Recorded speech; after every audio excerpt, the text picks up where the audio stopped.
Shine bright like a diamond. Shine bright. Good evening, ladies. This is Alicia Peen, and I am the life coach and etiquette coach for Alicia Peen Lifestyle and Consulting. And I just want to say that it has taken me about 3 tries for me to get this audio up and running so that you guys can get this information and really benefit in the Women's Empowerment Wednesday series for closing out this year. And I just have to say that I was determined to make sure I got this message up to you guys by tomorrow so that you can listen and get prepared for next week. So just all that aside, tonight's topic is called Let Me Take a Selfie. And so it's not the traditional selfie that everybody thinks of when you hear the word selfie. Now, when we take a selfie, we take a picture of ourselves, and most times we snap a few shots, we take it and look at it, we want to make sure that it's up to our standards, that we like it, and if not, we take a whole bunch until we find the right one that fits whatever it is that we're trying to deliver, the message that we are trying to deliver with our selfie or whatever picture we're taking. So tonight's topic is about the internal selfie that I want you guys to take of yourselves so that you can understand how to be more self-aware and how to take a self-inventory. So the same way that you want to get that perfect selfie every time you turn your camera around and get yourself all in with the duck lips and all that, I want you guys to apply the same concept to your life. Reflect on your life, take snapshots, do all of that until you have created or until you come up with the perfect ideal life that you want to create for yourself. So if you are watching or listening to this recording on the website, there should be a link right below you that has a self-inventory or selfie worksheet download link so that you can download this and actually print it out and go ahead and fill out the self-inventory for yourself. So if you haven't done so, either take a moment to do that. It will pop up in a separate window, or you can wait until the end of the class and go ahead and click it, download it, print it, and then use it for your self-reflection and self-inventory. I'm actually going to go through a few of the questions so you can follow along if you download it now. If not, you can write these down. I haven't released the journal yet. It will be up and available by next week, but you can write this stuff down so that you can reflect on it later. So some of the questions that are on this self-inventory sheet include questions like, what are your talents and what are you insecure about and how do you spend your time and do you invest in yourself? And let me just issue this disclaimer. When I say do you invest in yourself, that does not mean do you buy yourself a pair of shoes or getting your nails done or getting your hair done. That's all things that appeal to our outer selves, but I'm talking about investing in yourself internally and mentally and spiritually so that those things that you invest can yield you a valuable result. So when you think about investing in yourself, that does not mean that you're just spending money on yourself just for your outer, okay? So that can include things like personal development classes, seminars, buying books, and doing things like that. You want to ask yourself, what is your belief about life? Who do you spend your time with? Are they adding any value to your life? Are you adding any value to their life? You also want to ask yourself, what's in my library? What type of books do I read? You also want to know what makes people seek you out. And that can kind of help you with question 1, which was what are your talents? What are you good at? What makes people want to, or what makes you come to mind when people think of certain things? And one that really sticks out for me is that if someone told your story, would you be the good example or would you be the warning of what not to do? So you want to make sure that you are living your life in a way that you are a good example instead of warning to other people on what not to do. So those are just some different questions that you can ask yourself to take a self-inventory and really become familiar with yourself so that you can understand what your philosophy about life is. And so most times people have this philosophy about life that places the blame on everything around them instead of placing the blame, or not even placing the blame on yourself, but checking yourself to see if there is room for improvement so that you can manipulate the world around you and actually use the resources that you complain about as a platform for you to get ahead. Excuse me. And so, what are some of the common things that you hear people say? You know, they say, "Oh, it's my job, and it's the government, and it's people, and it's the economy," and all those things are reasons and excuses on why they can't get ahead. But you can't blame the resources because those are the resources that you have to work with. Like, you need a job in order for you to accumulate some money, or you have to um, rely on the economy in some form in order for you to get the products that you need for survival. Even if you're an entrepreneur, you know, we kind of use the economy to help to run our businesses as well. So you don't want to always place the blame on the other things that are supposed to be your resources, because you have successful people that use the same resources that are in the same state as they are to you. So you, and I don't mean physical state, I mean uh, they're yielding the same result that they're yielding for you as well as for them, but because they have a different mindset, they're able to use them differently so that they can get the result that they desire to get. So it's all about changing your philosophy and how you see life. So once you've figured out what your philosophy is, you want to ask yourself how long you will commit to changing yourself before you actually do it. Excuse me. How long will it actually take you to make that commitment?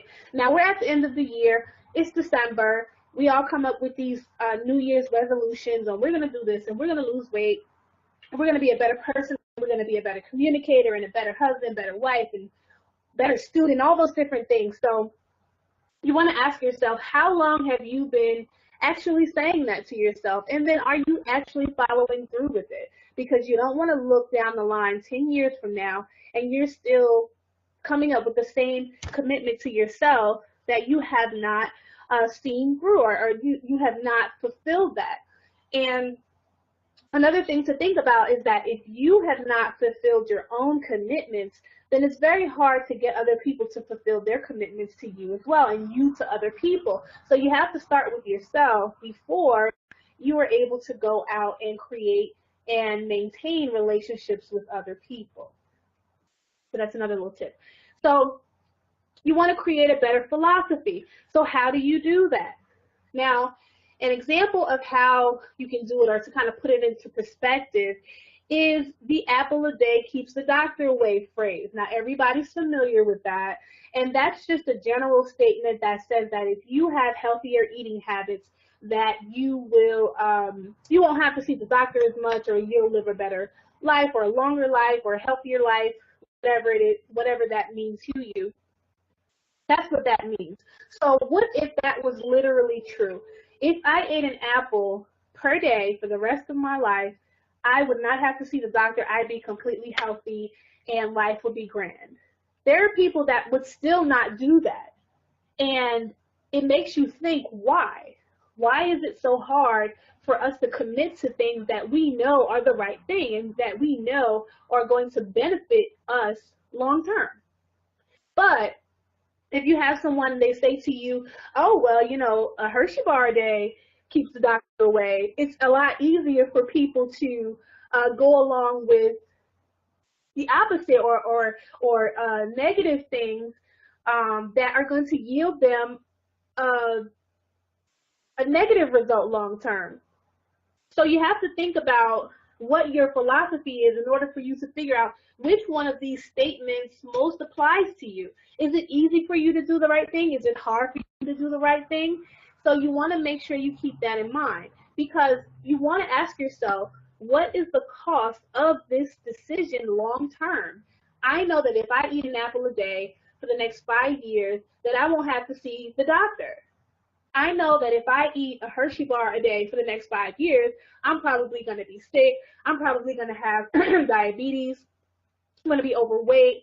Any of those consequences. So you want to always keep in mind that when you're making decisions, you ask yourself, what is it going to cost you long term?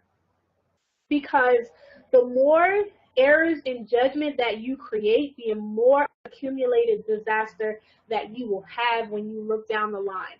Because a lot of times people think that just because it doesn't happen right there in your face at the moment, that the consequence will never happen, when it will bite you in the butt a year from now, 2 years from now, 5 years from now, 10 years from now. So never think that you're fooling anyone when you make decisions, even in your own personal space, or in your own mental space. Making a decision is still, going to be a part of your daily habits. Or, matter of fact, not making a decision is what I meant to say. Not making a decision is still making a decision. So you want to be careful with the decisions that you make. So you also want to ask yourself where your poor judgment has left you. What would your life look like if you spent the next 5 years making better decisions instead of the next 5 years making the same ones that you've made thus far? I mean, it wouldn't hurt to try to switch things up, because maybe you'll get a different result, especially if you're very unhappy with the results you're getting now. So what would it really hurt? So you're probably like, okay, well, that's wonderful, but how do I start? How do I get over this hump of making consistent making consistent bad decisions, and start to actually create new ones and not kill myself in the process, or feel like I'm depriving myself in the process? Okay, well, you want to get started. And so that's probably the simplest answer. You want to replace your errors with discipline. And so the way that you do that is to start with some simple tasks. Now, that could be, if your goal is actual weight loss or something like that, the most common New Year's resolution, you want to maybe start with an apple a day, or you want to start walking around the block, or do something small, that you can ease yourself into creating a new habit for yourself. Because once you've eaten an apple, for example, for 30 days, it's going to be a part of your daily habit, and you're going to create the consistency in your head to go and pick up an apple and make sure that you have it every day. The same way that you have the habit, I hope, of brushing your teeth, and the same way you have the habit of washing up and things like that. It will become second nature because you have decided that you wanted to add it into your daily regimen. So it's really that simple. It takes 30 days usually to create a habit. Start with something small. By now, if you have been following the Women's Empowerment Wednesdays series, we did a vision board back in October, and so it should be very easy to pick something off of your vision board to be able to start to work on. That way, it can be in alignment. Whatever habit you want to create can be in alignment with your vision board and with your goals. And the next thing that you can do to get started is understand that the things that you complained about will still exist. Now, those negative people that, kind of tell you that your dreams aren't going to happen, and, you're not going to make any money, things like that, those people are still going to be negative in 5 years unless they go on the journey with you. They're still going to be feeling the same way. They're not really going to believe in your personal change. And so you have to understand that you have to leave those people right there. Wherever they are in your life at that moment, leave them right there, because your progression and the things that you want out of life are more important, especially if you feel, or if you know that you have a mission. If you feel like it's from God or Allah or whatever your religious following is, if you have a mission to carry out, you have to carry it out no matter who or what is in your way. And so in order for you to be able to do that, you have to leave people and negative things in the place they are now, because they'll always be there, and you can't allow them to be a roadblock in your journey. So you want to make sure that you take the class. Matter of fact, it wasn't even a class. If you look below this recording, there's actually a video that says cut people off now. And that goes into more detail about how to overcome negative people in your life and how to really break that down and understand where people stand in your life. So after this video, go check that one out, and that'll give you some more detail. Now, the next thing is to buy stock in yourself. And so that means that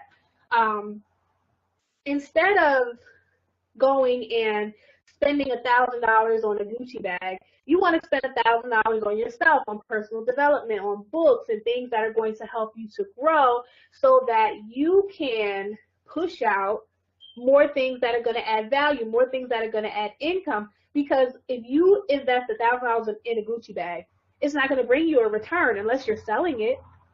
But if you invest $1,000 in yourself or $1,000 in your personal venture or your own business, it is going to yield you some money, and then you can take that and buy yourself a Gucci bag and then and still have money left over to put back into the company. So you want to develop a mindset of what it means to invest and not just spend money on yourself. So there's a difference. There's a difference between spending money on yourself and investing in yourself.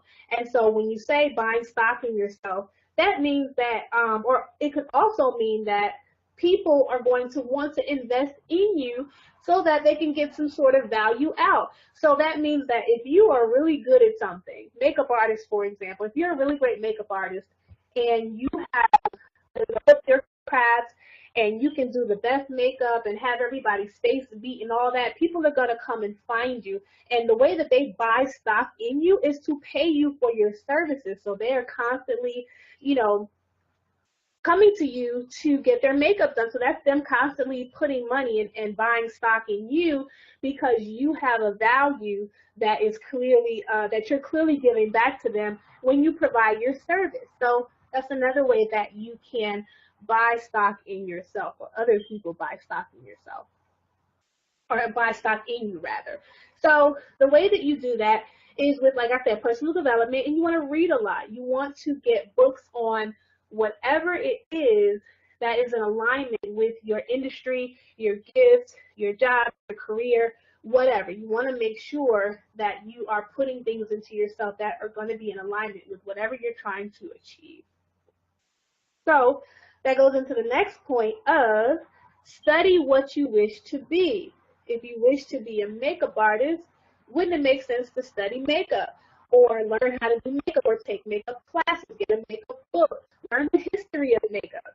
It also would make sense to study wealth. If you want to be wealthy, study wealth. Study people who are wealthy. If you want to be a doctor, you have to go to school and learn how to practice medicine. It's the same thing.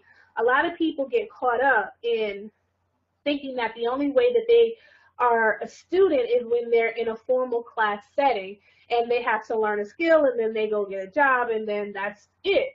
But no, you have to be a lifelong student so that you can study whatever it is that you wish to be long term so that you can continue to develop yourself and really reach that level of self-fulfillment in whatever it is that you want to do.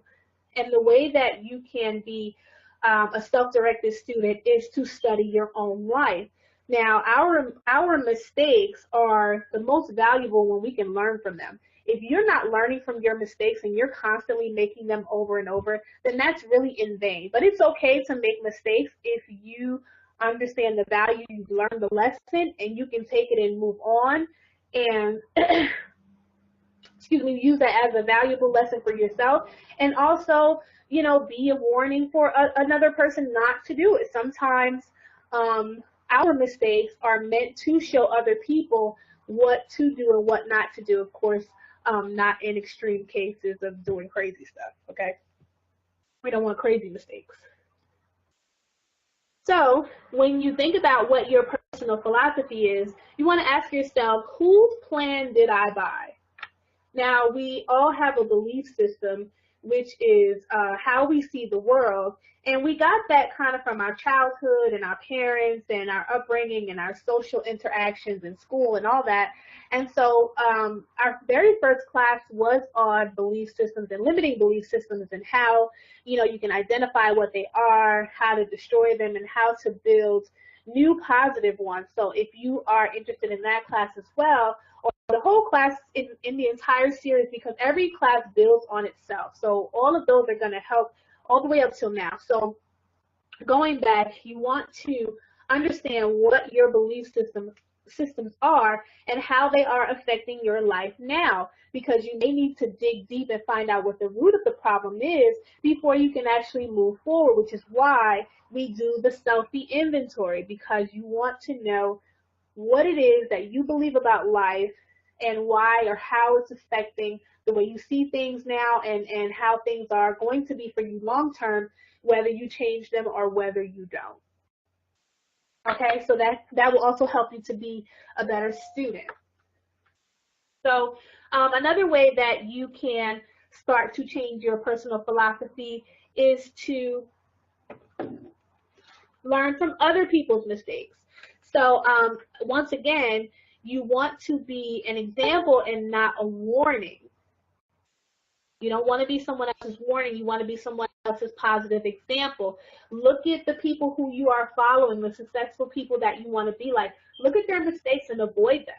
So definitely looking at other people's mistakes is a way for you to make a come up, because it's easier to stand out. Because sometimes with the way the world is now, a lot of people are making the same mistakes.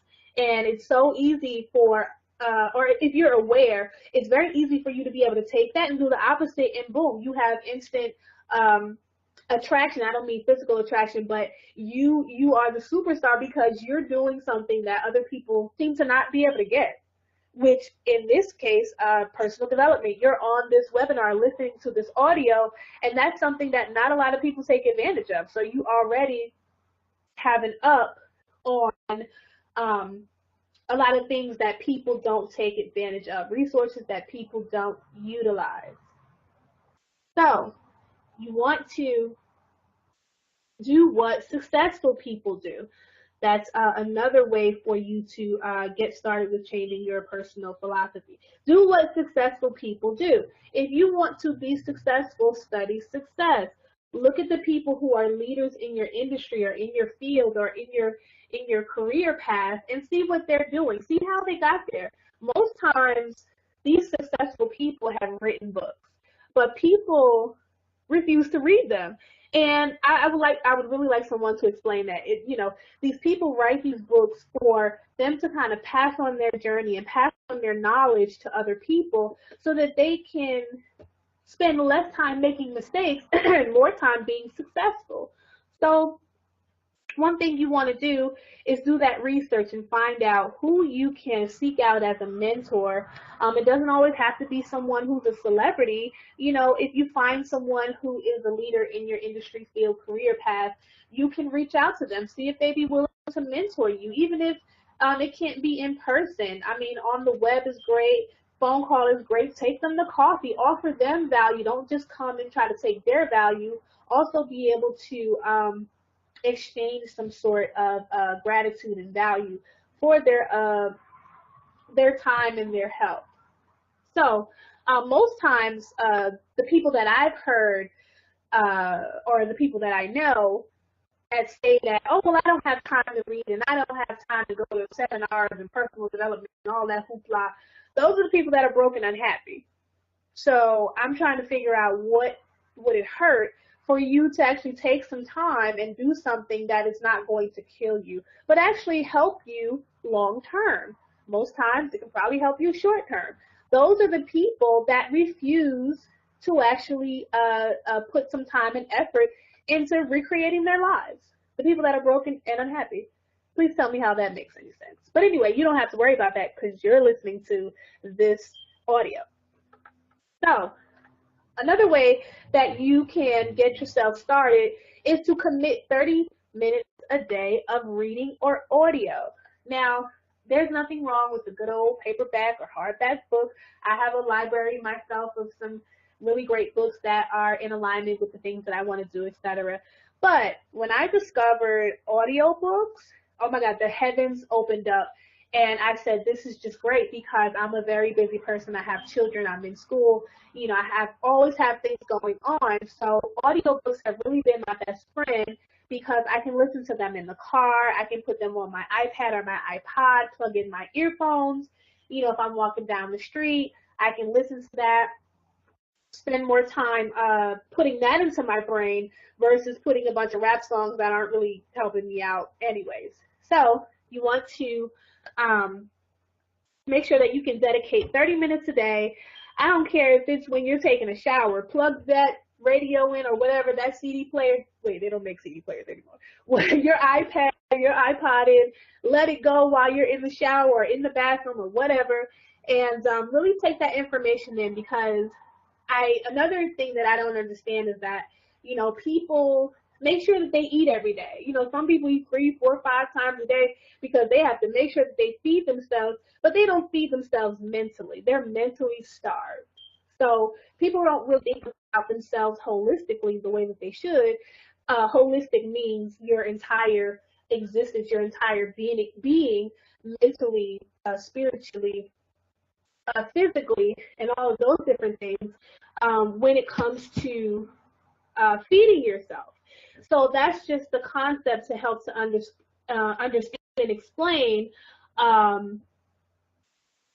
what it really means to invest in yourself. So you want to make sure that you're investing in books, and you know, it's okay to have things that you use for pleasure, but you also want to make sure that you are doing things that are going to help to enhance you. You don't want to live on mental candy. That's kind of where I was going with this. Like, you wouldn't live on candy with your eating habits and your diet, right? You'd have no teeth. You'd probably be overweight, and you don't want to, you know, do those things. You don't want to be that way, you know, on an everyday basis or long term. So that's why you don't do them. So the same way that you don't want to be obese, so you don't want to have rotten teeth, don't do that with your mind. Feed your mind. Have a well-balanced mental diet, if you will. So that means that you have a variety of books in your library that kind of touch on all parts of life. Books on communication, books on finance, books on personal development, books on how to be a good cook, ladies, because I'm tired of these guys asking if we can cook because there's this whole thing about, you know, African American women of this generation can't cook. Take some cooking classes, read a book, get a cookbook, something. Okay, so you know, you want to have a whole bunch of different books that kind of help you to be a great person all the way around. That way you can have a conversation with anybody, you can go anywhere, and you can do anything. And it doesn't help to be looking fabulous in the process. So get yourself a book on fashion so that you can just be the complete total package. Because once again, because everybody's not out here doing it, it's very easy to do it and stand out. Period. It's really that simple. So the next thing is that successful people have libraries. Now, one of my favorite authors talked about how any home over $200,000 has a library. And he mentioned that it's not necessarily about the house costing $200,000, but the point that he was making was that anyone who is successful or wealthy or lives a lavish life has a library. And if everyone who is successful on whatever level you define success on has a library, would that not raise your suspicion, not suspicion, but raise your curiosity for you to say, well, if that's what it takes, then that's something that I need to look into as well. Now, of course, they have other habits and things like that, but definitely any successful person that you ask, I guarantee you they have books that they can attribute some form of their success to. Now, for myself personally, I was recommended The 7 Habits of Highly Effective People by one of my mentors, and I have read that book cover to cover, and I know all of the 7 habits by, you know, like the back of my hand, I guess. And I actually teach webinars and seminars from it. They also have a version for teens that I use in the charm school classes that I do. So that was a book that really did it for me, I guess, if you want to call it that. So you also want to make sure that whatever book you or books you buy, they actually speak to you, because you'll want to read them again and again and again, which is a part of the process as well. So another thing you want to do is to keep a journal. Now, the reason you want to keep a journal is not just to keep yourself busy. You know, keeping a journal is going to help you to reflect. You want to write everything down. You want to write your ideas down. You really can't depend on your memory nowadays, especially, you know, with us getting a little older. You want to be able to make sure that you can go back and reflect on all of the things that you want to do, all of the ideas that you have, and your journey to get wherever it is you want to go. So you want to keep a journal, and it's also a great reflection tool. Now, the reason that I provide a journal to you guys is so that when you take these classes and you take your notes, you can actually go back over everything and really say, okay, this is where I was when I started this. This is where I was when I started this month's version of Women's Empowerment Wednesdays, and this is how I'm really building. And if you look back at it and nothing has changed for you, it's not because the information isn't valid or it doesn't work. It's because you're not putting in the effort. And the way that you'll be able to figure that out is to be able to do some reflection, and doing the journal is a way to do that. What did you do today? What did you do last week? What did you do last month? So going back over your journal entries will help you to be able to see where you stand on a weekly basis, daily basis, monthly basis, yearly basis. So you want to make sure that you keep those as well. You also want to keep lots of pictures. Now, of course, the class is called Let's Take a Selfie. So this is where we kind of justify the normal selfie. So you want to take pictures of yourself. You want to remember how awesome you look now, you know, your 20s and your 30s and your 40s. And also you want to document all of the points in your life when you actually reach a goal, or when you, you know, have a milestone in your life. You want to have some sort of visual memory for that, because those pictures are going to tell stories. Now, I'm going to share a little bit, I guess, about my own personal reasons for being an overshare, I guess, if you want to call it that. Now, I'm a big Tyler Perry fan, because, not because of, you know, the movies and all that. That's great. I love the movies, but I'm a big Tyler Perry fan because he openly shares his journey about how he got from a position of just doing plays that no one showed up to doing movies where people are like, you know, buying advance tickets and, you know, selling out theaters and blah, blah, blah, to come see him. And so that journey is very powerful. And the way that you're able to document that is to provide some sort of story along the way, so that people won't keep saying, oh, he became or she became an overnight success. No, it didn't happen that way. I've been working on this, and I've been, you know, documenting, whether publicly or not publicly, that, you know, this has been my journey. And so it kind of helps to relate and stay grounded in a way to people that you're influencing on a daily basis, so that people can see that, you know, the journey is a real thing. It's not just something that just magically happens. Now, it may take one opportunity to blow it out of the water, or that may be a sudden thing, but it did not just happen. You can't just become a motivational speaker because you just woke up and had a mic in your hand. No, you have to take a journey and create habits and do that, and do the books and all the things that we've been talking about, in order for you to be ready for the opportunity when it comes to you. So taking pictures or keeping pictures, or, you know, personal branding, all of those things are ways that you can align your journey with your audience. And then, you know, it also creates loyalty, creates great supporters, and all of those things. And so Tyler Perry really kind of hit on that with his video, where he answered the question that all people ask: how did you become so successful? And when you hear it, it's such a simple concept, but still everyone isn't going to do it, think that they're not able to do it. But, once again, all successful people have similar stories. There was some sort of, trial or obstacle or anything, those things that they faced, but because they continued to push through and continue to work on themselves and really push toward their goal, they were able to break through and really reach their goal. So another way to go ahead and get started on recreating your philosophy is to leave your legacy with your library. So once you have collected all these wonderful books and you're learning stuff and you're out there living the life and you're, really making waves in your industry or in your career or your field, you want to be able to leave a legacy of the library to family that look up to you, your children that you have coming up behind you, a generation that you may want to inspire. So you want to keep all of those things, and that includes your journal, so that you can inspire and teach others.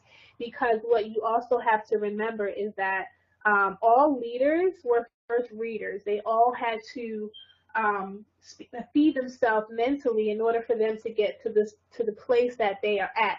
So if you plan to become a leader in whatever it is that you are setting out to do, you want to make sure that excuse me, you have created a legacy so that you can pass that baton on and really leave that legacy of whatever it is that you are trying to accomplish. So the last tip, I'm sorry, not the last tip. The next tip is to revisit your library often.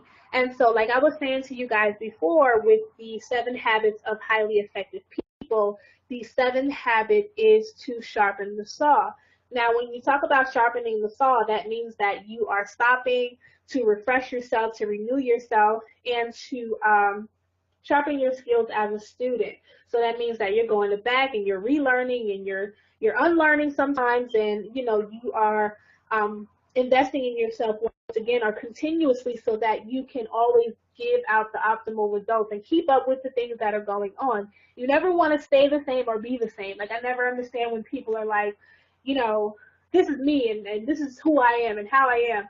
And I'm just like, if you're going to be the same person that you are now in 10 years, you've wasted 10 years of your life, because we're always supposed to progress. That doesn't mean that you have to be a chameleon or you have to be fake or be something that you're not, but we have skills and abilities and all of those things in us that is going to take our entire lifetime really to discover and use.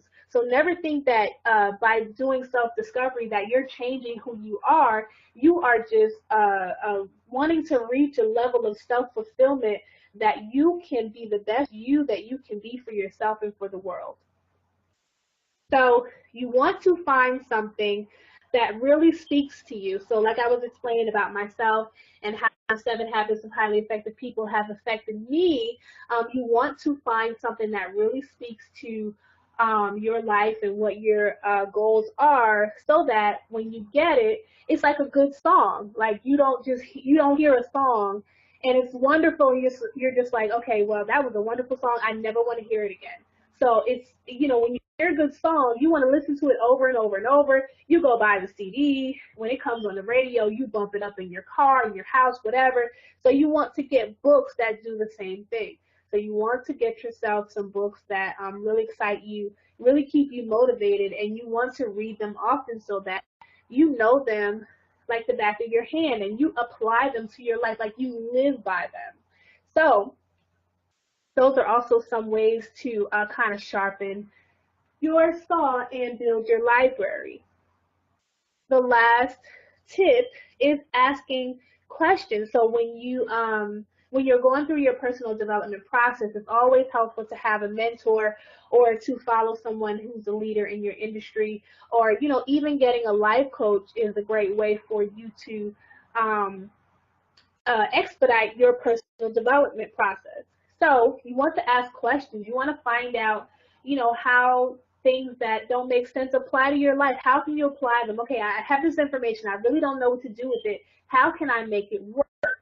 especially if you are unhappy with your present circumstances. So what would asking a question, uh, it wouldn't be a detriment to you. It would only help you in either supporting what you think the answer would be, or getting some clarity.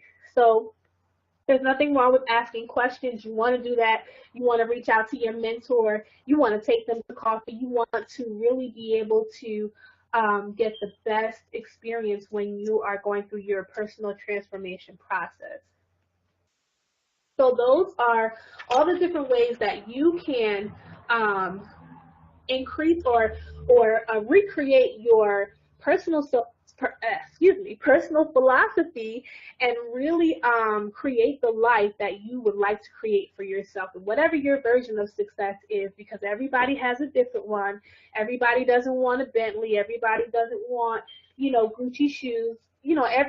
Figure out what your plan is. Like I said before, whose plan did you buy? So make sure that your version of success is what you want for your life. Don't worry about what society says success is. You have to be successful for yourself, for your family, and for the people that matter to you. And so, with this topic, we are going to go into next week, which is going to talk about no sacrifice, no reward. Now, what I want you guys to understand is that, when you go to these personal development seminars and you read these books, and even with getting on the Women's Empowerment Wednesdays webinars, that you have to make the sacrifice for yourself to get yourself started so that you can see the results that myself and others are talking about on a regular basis, because if not, you're going to be wasting your time. So what sense does it make for you to continue to receive information and you not utilize it? Because 9 times out of 10, the people who are delivering the information have used it, they believe in it, and it works for them. So it doesn't make sense for you to just waste your time and not really put the things that you are going out to learn into play and into practice, because then you'll be one of those skeptical people that says, oh, well, it didn't work. Well, it didn't work because you didn't use it. So one thing I challenge you guys to do is to actually go back through all of the Women's Empowerment Wednesdays um, webinars, if you have not received them all, or if you are new to the series, this is your first audio or webinar, email me at lifecoach@aliciapeen.com so you can get the past recordings and catch up. All of this information is free. All of the things that I have learned, it took me 5 years, and I was taught by some really, really amazing people. And me deciding to share this with other people is because I want other people to understand that you don't have to be. We all came out of the same, or came out the same way, not came out of the same place, but we were all born into this world, and we have opportunities around us, and it doesn't have to. You don't come out extraordinary. Like, we all come out going through the same birth process. We experience different things, but I am a person from the urban community, and I was able to take things that people have been living by and attribute to their success, and actually take them and utilize them and create a better life for myself. So I stand by these things that I teach and I talk about, and I have been using them for 5 years, and they have been yielding me a lot better of a result for my life than it did, or than the things that I was doing before it did. So with that being said, I invite you guys to continue to follow the Women's Empowerment Wednesdays, or go out there and do some research, find out where personal development seminars are held that are in your specific field. You can also go ahead and take this self-inventory, fill it out, really get a feel and an understanding for yourself to see where you stand and to see what you need to work on. And if you would like to speak to me and do a consultation, a coaching consultation, to kind of help you expedite all of these things and these goals, and to really go back through all of the seminars and the webinars that I've done to help you to get caught up, you can send me an email at lifecoach@aliciapeen.com, and we can set up a consultation for you so that we can talk about the things that you feel are preventing you that probably really are not. So that's just another resource that I'm giving you to take advantage of. But most people probably won't send the email, and they'll probably click off the computer, and they'll probably go back to their life, and it probably won't change, and they'll probably get on the next one, and they'll probably listen to that information, and they won't do anything about it. So once again, take the resources that are available to you, whether it is from me, whether it is from other people. Get all that you can get, use it, really apply it to your life, and get some results. It's really not that hard. The thing is, people just refuse to use it. They refuse to get started. So, with all that being said, I hope you guys got a lot of information out of this class. I will be releasing the journal for December by next week's class. It'll also be in a link under this audio for you to download so that you can use it as a tool of reflection. And I will see you guys next week at 9 p.m., God willing, and no audio issues. I will see you guys next week, 9 o'clock, same time, same place. And we will talk about making the sacrifice so that you can get the reward. All right, guys, talk to you next time. This is Alicia Peen. I am the life coach and etiquette coach for Alicia Peen Lifestyle and Consulting. And I will see you guys next week.